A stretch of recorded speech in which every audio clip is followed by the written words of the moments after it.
Good morning students, कैसे हो आप सब। आई होप आप सभी अच्छे होंगे। तो स्वागत है आपका हिंदी रिवीजन क्लास में।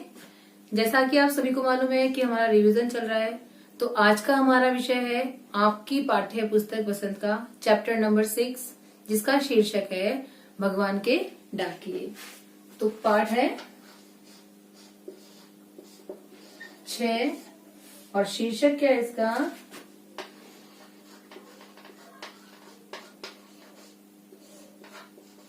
भगवान के डाकिये। तो सबसे पहले हम जाने कि डाकिये क्या होते हैं। डाकिये वो होते हैं जो कि एक चिट्ठियां जो होती हैं वो घर घर तक पहुंचाते हैं। खाकी वर्दी पहनते हैं, उनके कंधे पर बैग टंगा होता है, जो मतलब एक जगह चिट्ठी दूसरी जगह पहुंचाते हैं, मतलब संदेश पहुंचाने वाले, उन्हें कहते हैं डाकिया। तो ये जो पाठ है इसमें बताया गया भगवान के डाकियों के बारे में कि जो ऐसे भी डाकिये होते हैं, कुछ जो भगवान के द्वारा भेजे जाते हैं, भगवान के डाकिये होते हैं जो कि किसी ना किसी रूप में जिसे हम नहीं पहचान पाते और वो हमें संदेश पहुंचाते हैं। किस चीज का? एकता का, भेदभाव को दूर करने का। जो आपस के विचार है, मतभेद है, उन सबको, जो कि मतभेद है, एक दूसरे से लड़ाई है या किसी से हम आपस में मिलके नहीं रहते, उन सभी को दूर करने का संदेश हमें देते हैं। तो शुरुआत करते हैं इसकी हम। इसमें पहला है कि पक्षी और बादल ये भगवान के डाकिये हैं। मतलब इसमें जो कवि हैं वो कौन है? रामधारी सिंह दिनकर। उन्होंने भगवान के डाकिये किसे बताया है? पक्षी और बादल को। पक्षी और बादल जो हैं वो भगवान के डाकिये हैं, मतलब भगवान के द्वारा संदेश देने वाले हैं। किसको? हम सभी को। और ये क्या होते हैं? स्वतंत्र होते हैं। इनके लिए कोई सीमा नहीं होती, कोई बंधन नहीं होता। ये एक जगह से दूसरी जगह जा सकते हैं बिना किसी रोक टोक के, बिना किसी बंधन के। तो कवि कह रहे हैं कि पक्षी और बादल ये भगवान के डाकिये हैं जो एक महादेश से दूसरे महादेश को जाते हैं। मतलब वो कह रहे हैं कि ये जो पक्षी और बादल हैं ये भगवान के द्वारा भेजने वाले डाकिये होते हैं, संदेश देने वाले होते हैं, जो कि एक महादेश से दूसरे महादेश को जाते हैं। मतलब इनके जाने के लिए, एक जगह से दूसरी जगह जाने के लिए इनके ऊपर कोई भी सीमा नहीं होती, कोई भी बंधन नहीं होता। ये सभी के लिए क्या होते हैं? समान होते हैं। हम तो समझ नहीं पाते हैं मगर उनकी लाई चिट्ठियां पेड़ पौधे पानी और पहाड़ बांसते हैं। अब ये कह रहे हैं कि जो मनुष्य है वो उनके लाए हुए संदेश को नहीं समझ पाता। उनके दिए हुए संदेश को कौन समझ पाता है? पेड़ पौधे पानी और पहाड़। क्यों? क्योंकि जो पेड़ पौधे पानी और पहाड़ है ये भी क्या होते हैं कि सबके लिए समान होते हैं। पेड़ है वो भी, उसका फल जो होता है वो सबके लिए बराबर होता है, चाहे अमीर हो, चाहे गरीब हो, चाहे भारतीय हो, चाहे अमेरिकन हो, कोई भी हो, किसी भी जाति का हो, किसी भी क्या बोलते हैं उम्र का हो, या किसी भी पद का हो, ऊंचा हो या निम्न का हो, सबके लिए क्या होता है? बराबर होता है। वही फल वो खाता है और वही फल दूसरा खाता है। जो पेड़ की छाया होती है वो भी सभी के लिए क्या होती है? समान होती है। पानी है, अब जो नदियों का पानी है वो भी सभी जगह समान रूप से बहता है। किसी के लिए ऐसा नहीं होता कि जहां भी जाता है सब उसे बिना किसी रोक टोक के सब उसका पानी पी सकते हैं। तो पानी भी सबके लिए क्या होता है? बराबर होता है, चाहे वो अमीर हो या फिर गरीब हो। और जो पहाड़ है वो भी सबके लिए बराबर है। तो कह रहे हैं कि जो भगवान का संदेश देने वाले डाकिये हैं पक्षी और बादल, उनके द्वारा लाया गया संदेश कौन पढ़ पाते हैं? पेड़ पौधे पानी और पहाड़, क्योंकि ये भी सभी के लिए समान होते हैं। इनके मन में भी किसी के लिए कोई भी क्या बोलते हैं भेदभाव या कोई भी मतभेद नहीं होता है। और वो कह रहे हैं जो मनुष्य है, मतलब वो कह रहे हैं कि जो भगवान के डाकिये इनके लिए कोई सीमा नहीं होती, कोई बंधन नहीं होता। लेकिन जो मनुष्य है उनके लिए तो क्या होती है? सीमा होती है। हम लोगों ने क्या कर रखा है? अपने आप को एक बंधन में, एक सीमा में बांध रखा है कि हम भारतीय, यदि हम भारत में रह रहे हैं तो हम भारतीय हैं, हम यदि अमेरिका में रह रहे हैं तो हम अमेरिकन हैं। अलग अलग जगह से हमने एक दूसरे को बांध लिया है। और जैसे पद के अनुसार कि हमारी स्थिति, यदि हम अच्छे पैसे वाले हैं तो अमीरों की कैटेगरी में आ गए, उनकी श्रेणी में आ गए। जिनके पास नहीं है वो गरीबों की श्रेणी में आ गए। लेकिन जो ये सभी हैं जिनको भगवान ने बनाया, भगवान ने हमको ही बनाया है, लेकिन जो मनुष्य है वो क्या हो गया है? स्वार्थी हो गया है। और ये जो है पक्षी हैं, बादल है, पेड़ पौधे पानी पहाड़ है, ये क्या होते हैं, ये बिना किसी निस्वार्थ भाव से सभी की सेवा करते हैं, सभी के लिए बराबर फल देते हैं, सभी के लिए समान होते हैं। तो इसीलिए इनको भगवान के डाके बताया गया है। किसको? पक्षी और बादल को। तो वो किस प्रकार, वो कह रहे हैं हम तो केवल यह आंकते हैं कि एक देश की धरती दूसरे देश को सुगंध भेजती है। तो कह रहे हैं कि जो मनुष्य है वो तो यही पहचान पाता है कि एक देश की धरती दूसरे देश को सुगंध भेजती है। किस प्रकार? और वह सौरभ, सौरभ मतलब सुगंध, हवा के तैरते हुए पक्षियों की पांखों पर तिरता है। मतलब हम तो यही सोचते हैं कि जो पक्षी हैं वो एक देश से दूसरे देश में जाते हैं और जो एक देश की सुगंध है वो दूसरे देश में पहुंचाते हैं। किस प्रकार? जो उनके पंख है उन पर वो सुगंध तैरकर, मतलब हवा में वो तैरते हुए उड़ते हुए जाते हैं और उनके पंखों पर वो सुगंध दूसरे देश में पहुंच जाती है। और एक देश का भाप दूसरे देश में पानी बनकर गिरता है। तो कह रहे हैं कि पक्षी जो हैं वो एक देश से दूसरे देश में संदेश किस प्रकार पहुंचाते हैं कि वो सिर्फ हम देखते हैं कि वो एक देश की सुगंध दूसरे देश में पहुंचा रहे हैं। किस प्रकार? अपने पंखों के द्वारा। और जो बादल है वो किस प्रकार पहुंचा रहे हैं कि एक देश का भाप दूसरे देश में पानी बनकर गिरता है। मतलब बादल जो होते हैं वो भापित होते हैं कि जब कोई समुद्र है, कोई भी नदी है, जब वहां पे सूर्य की रोशनी गिरती है तो क्या होता है, पानी गर्म होता है। पानी गर्म होता है तो भाप बनकर ऊपर उड़ता है और वो क्या बनता है, बादल का रूप ले लेता है। और वो बादल दूसरी जगह जाकर वहां पे बरस जाते हैं। वहां पे मतलब बारिश हो जाती है तो वो बादल के रूप में वहां पे बारिश होती है। तो कह रहे हैं कि एक देश की भाप दूसरी जगह जाकर बरस जाती है।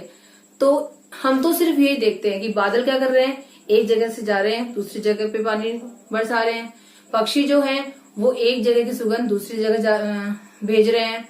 तो हम तो सिर्फ, जो मनुष्य जाति है वो उनके पीछे का जो भाव है उसे नहीं समझ पाते।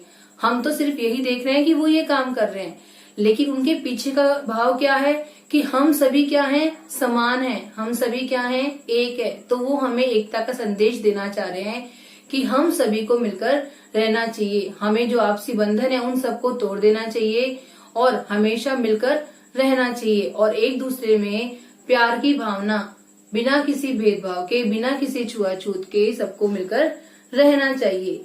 तो ये भगवान का संदेश जो है वो क्या है, एकता का संदेश है, प्रेम का संदेश है, मित्रता का संदेश है। और क्या कहना चाह रहे हैं कि हमेशा हम सबको मिलकर रहना चाहिए और जो भी बुराइयां हैं, भेदभाव है, छुआछूत है, इन सबको दूर कर देना चाहिए। तो ये पाठ हमने पढ़ लिया कि इस पाठ में क्या बताया गया है कि जो पक्षी और बादल हैं वो क्या है, भगवान के डाकिये हैं। और उन्हें कौन पढ़ पाता है, उनके द्वारा लाए गए संदेश को कौन पढ़ पाता है, पेड़ पौधे, पानी और पहाड़। ठीक है। और जो कौन नहीं पढ़ पाता, मनुष्य नहीं पढ़ पाता। तो ये जो एक देश की सुगंध है वो दूसरे देश में किस प्रकार जाती है, पक्षियों के पंखों के द्वारा जाती है। और वो भाप के द्वारा, जो बादल है वो भाप के द्वारा अपना संदेश पहुंचाते हैं। और संदेश क्या होता है उनका, एकता का, प्यार का, मिलकर रहने का और जो आपसी भेदभाव है, बुराइयां हैं, उन सभी को छोड़ने का।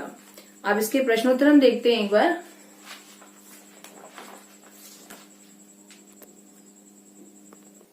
तो जो हमारा पहला प्रश्न है वो क्या है कि कवि ने पक्षी और बादल को भगवान के डाकिये क्यों बताया है, स्पष्ट कीजिए।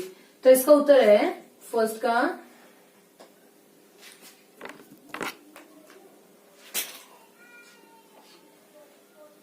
कवि ने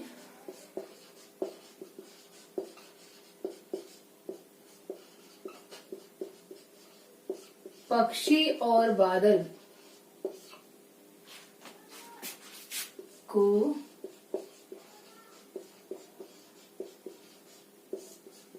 भगवान के डाकिये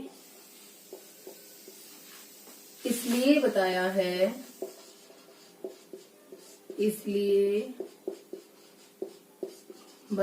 है, क्योंकि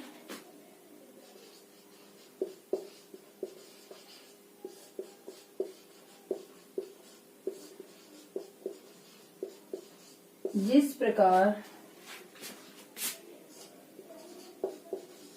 डाकिये संदेश लाने का काम करते हैं, संदेश लाने का काम करते हैं,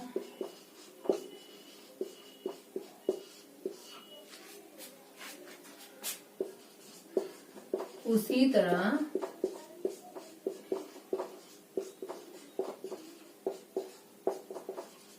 पक्षी और बादल भी भगवान का संदेश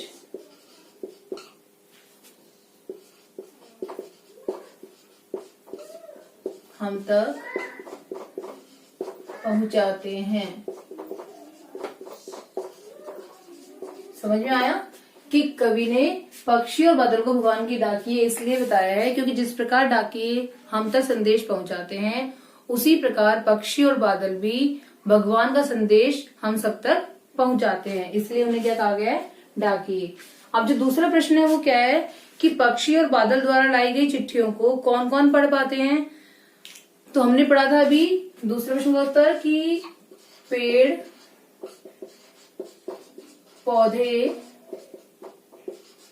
पानी और पहाड़, ये जो है पेड़ पौधे पानी और पहाड़, ये जो है पक्षी और बादल के द्वारा लाए गए संदेश को पढ़ पाते हैं। उसके बाद जो तीसरा प्रश्न है वो क्या है कि किन पंक्तियों का भाव है कि पक्षी और बादल प्रेम सद्भाव और एकता का संदेश एक देश से दूसरे देश को भेजते हैं। तो इसमें कौन सी पंक्तियां आएंगी, पक्षी और बादल ये भगवान के डाकिए हैं जो एक महादेश से दूसरे महादेश को जाते हैं। हम तो समझ नहीं पाते हैं मगर उनकी लाई चिट्ठियां पेड़ पौधे पानी और पहाड़ बांचते हैं। बांचना मतलब पढ़ना। तो ये इन पंक्तियों के माध्यम से हो रहा है। और वो संदेश कौन सा है, एक प्रश्न यहाँ पे बनता है कि जो पक्षी और बादल हैं वो संदेश भगवान का संदेश कौन सा संदेश हम तक पहुंचाते हैं, प्रेम सद्भाव और एकता का।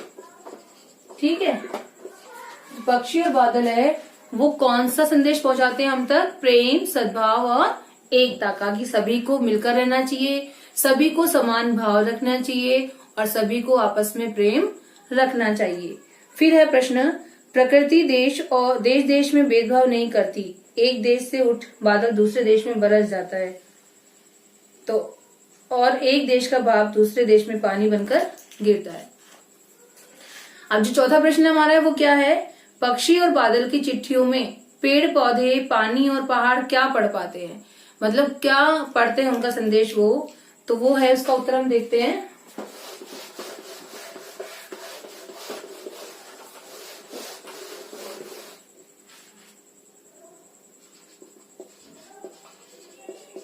पक्षी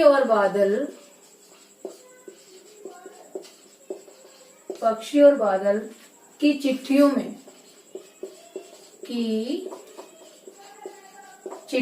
में पेड़ पौधे पानी और पहाड़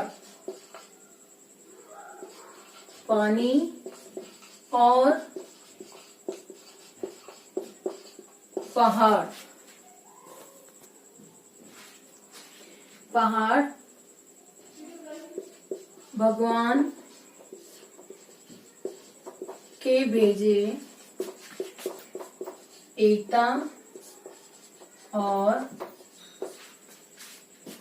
सद्भावना के संदेश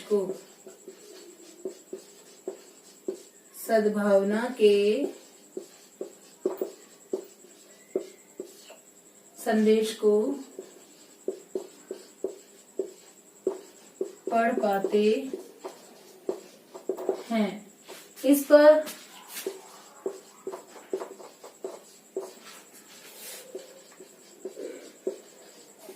अमल करती नदियां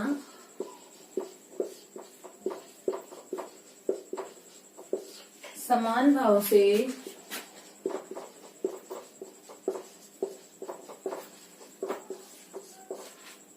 सभी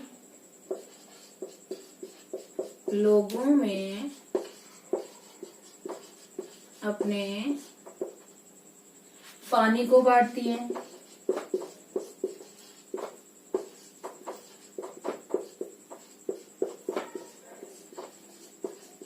मतलब जो पेड़ पौधे हैं उनका संदेश क्या होता है, एकता का और सद्भावना का संदेश होता है। और वो किस प्रकार अमल करते हैं, नदियां समान भाव से जो उनका पानी है वो सभी लोगों में बांटती हैं। और जो पहाड़ है वो समान भाव से सभी के साथ खड़ा होता है।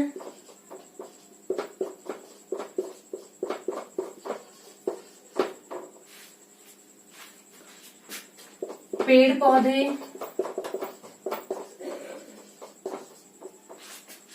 समान भाव से अपने फल फूल सुगंध सब में बांटते हैं।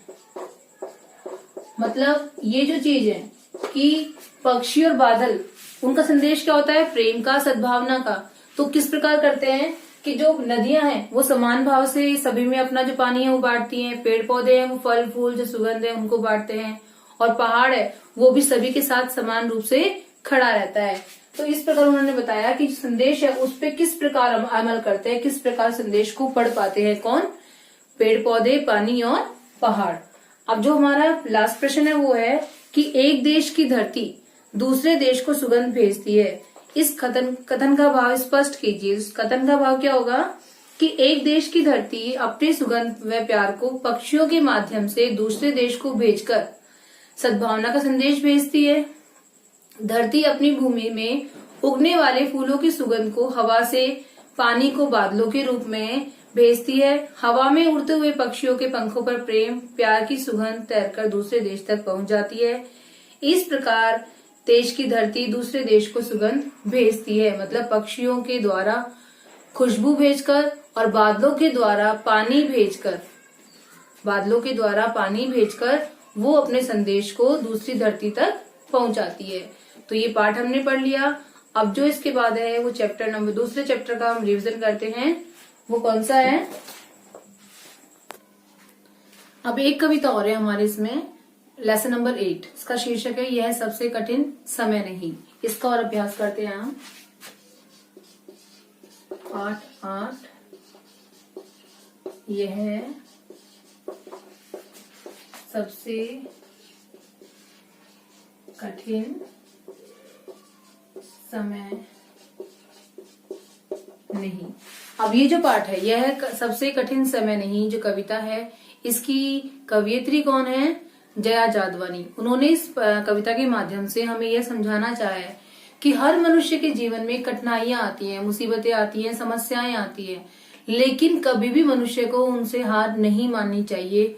उसे यह नहीं सोचना चाहिए कि अब मेरा कुछ नहीं होगा, ये मेरा सबसे ज्यादा कठिन समय है, क्योंकि हर समस्या का समाधान हो सकता है यदि हम चाहे तो, हम कोशिश करें तो कभी भी मनुष्य को ये नहीं सोचना चाहिए कि यह मेरा सबसे कठिन समय है।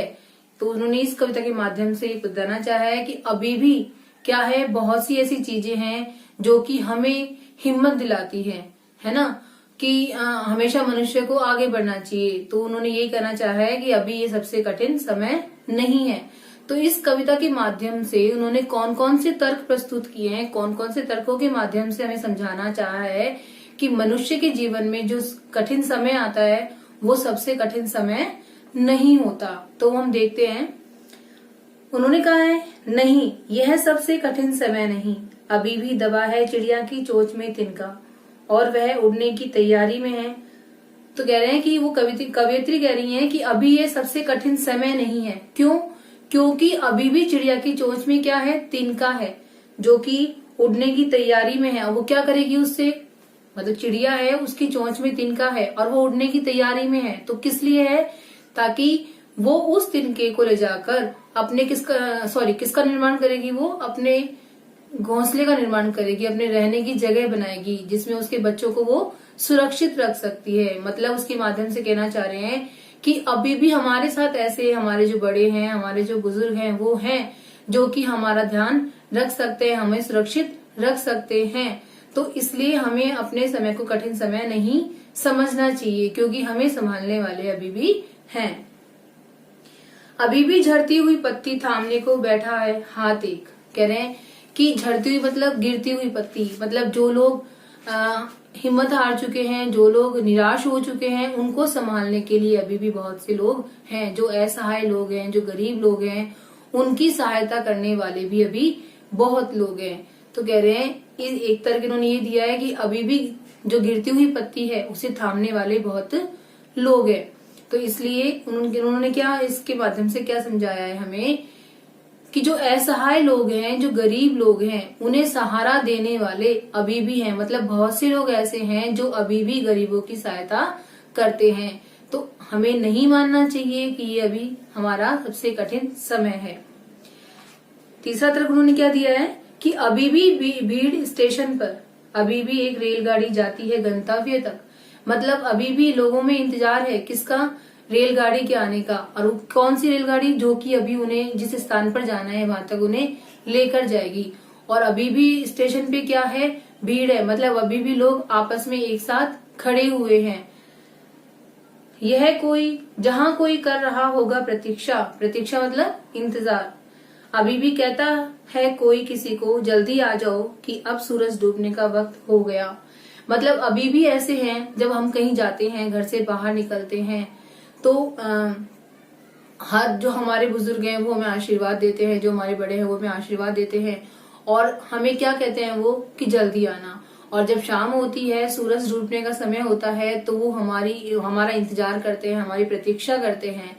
और हमें मतलब वो चीज हमें महसूस होती है किस प्रकार की, हमें हमारे मन के अंदर ही ये भावना आती है कि अभी भी हमारे घर पे कोई हमारा इंतजार कर रहा है कि सूरज डूबने का समय हो गया है, घर आ जाओ। मतलब अभी भी जो हमारे घर में हमारे बड़े बुजुर्ग हैं, उनका आशीर्वाद हमारे साथ अभी भी है। उस कथा का आखिरी हिस्सा जो बूढ़ी नानी सुना रही सदियों से दुनिया के तमाम बच्चों को।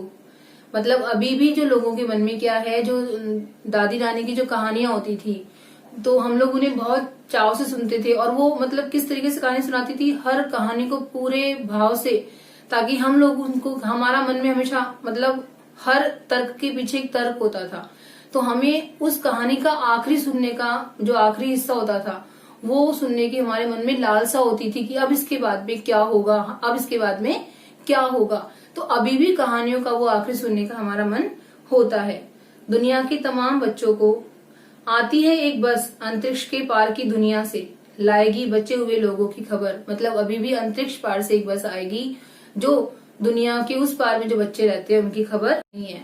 तो इसके माध्यम से, इस कविता के माध्यम से जो कवयित्री हैं, उन्होंने जो तर्क प्रस्तुत किए हैं, उन तर्कों के माध्यम से उन्होंने बताना चाहा है कि अभी भी मनुष्य का साथ देने के लिए मनुष्य के साथ बहुत से लोग हैं। अभी भी जो असहाय लोग हैं, जो गरीब लोग हैं, उनकी सहायता करने वाले हैं। तो कभी भी मनुष्य को यह नहीं सोचना चाहिए कि ये उसका सबसे कठिन समय है। अब इसके जो प्रश्न उत्तर है वो देखते हैं। यह कठिन समय नहीं, यह बताने के लिए कविता में कौन कौन से तर्क प्रस्तुत किए गए हैं।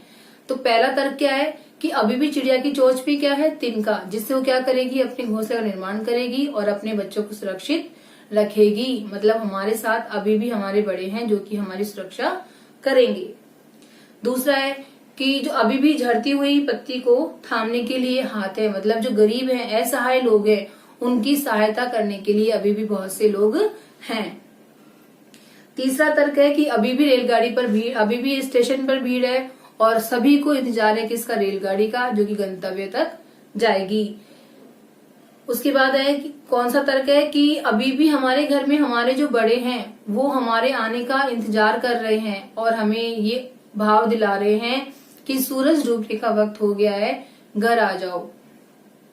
फिर है कि अभी भी बच्चों के मन में वो लालसा है, जो कहानी आखिरी, जो मतलब दादी नानी की जो कहानी सुनने का, जो आखिरी कहानियों का आखिरी हिस्सा सुनने का जो मन में लालसा होती थी, वो लालसा अभी भी बच्चों के मन में है।